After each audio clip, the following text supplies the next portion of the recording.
Assalamualaikum warahmatullahi wabarakatuh. Perkenalkan, saya Emilia Putri, NPM channel 23071. Saya dari kelas 2B di 3 akuntansi. Baiklah, sini saya akan menjelaskan materi tentang recording proses. Jadi, setelah tahapan identifikasi transaksi, maka selanjutnya akan dilakukan tahapan pencatatan, yang terdiri dari yang pertama, itu tahap pencatatan, yaitu mencatat transaksi berdasarkan bukti ke jurnal. Dalam pencatatan ini harus secara kronologi. Kemudian yang kedua, tahapan pengklasifikasian. Yang dikatakan tahapan pengklasifikasian itu adalah memindahkan informasi dari jurnal ke buku besar. Setiap akun itu mempunyai satu buku besar.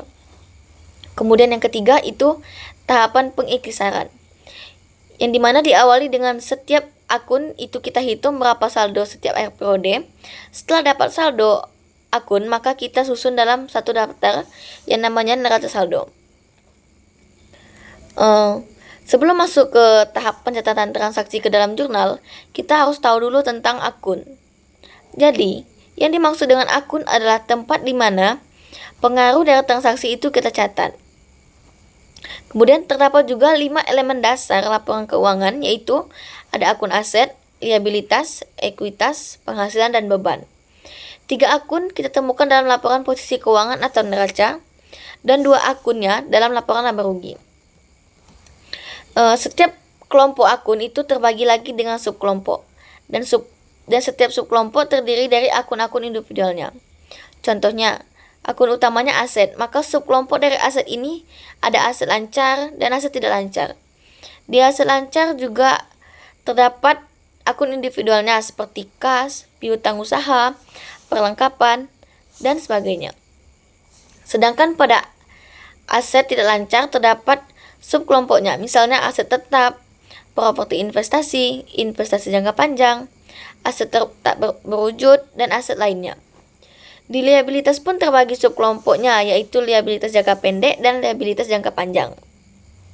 Begitu juga dengan akun-akun lainnya.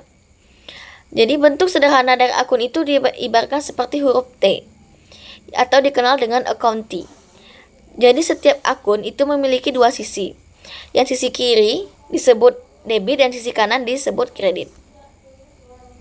Kemudian dalam praktik akuntansi kita menggunakan yang namanya double entry system atau sistem pembukuan berpasangan, yaitu setiap adanya transaksi keuangan akan catat dengan setidaknya melibatkan 2 akun.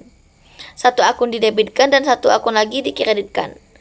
Dan setelah transaksi dicatat dalam jurnal, maka jumlah debit dan kredit harus sama. Aturan debit kredit bersama dasar akuntansi dalam praktik bisnis adalah aset sama dengan liabilitas ditambah ekuitas. Maka juga terdapat sisi kiri dan kanan. Sisi kiri telah disepakati sebagai sisi debit dan sisi kanan disepakati sebagai sisi kredit. Aset itu berada pada sisi kiri, maka hampir seluruh akun aset memiliki saldo normal debit. Karena ada akun akumulasi penyusutan dan cadangan piutang tidak tertagih bersaldo normal, kredit dan liabilitas dan ekuitas berada pada sisi kanan. Sehingga semua kelompok akun liabilitas bersaldo normal, kredit, dan akun kelompok ekuitas sebagian besar saldo normalnya kredit, kecuali akun dividen dan akun saham treasury yang bersaldo normal debit. Nah, saldo normal suatu akun bisa bersaldo debit dan bisa bersaldo kredit. Saldo normal itu merujuk pada setiap penambahan.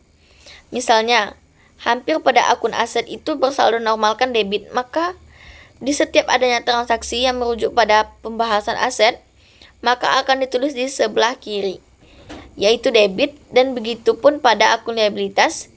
Jika terjadi transaksi bertambah pada akun liabilitas, maka akan ditulis di sisi kanan, yaitu kredit. Karena akun liabilitas bersaldo normalkan kredit, begitupun pada akun-akun lainnya. Mungkin sekian dari saya. Assalamualaikum warahmatullahi wabarakatuh.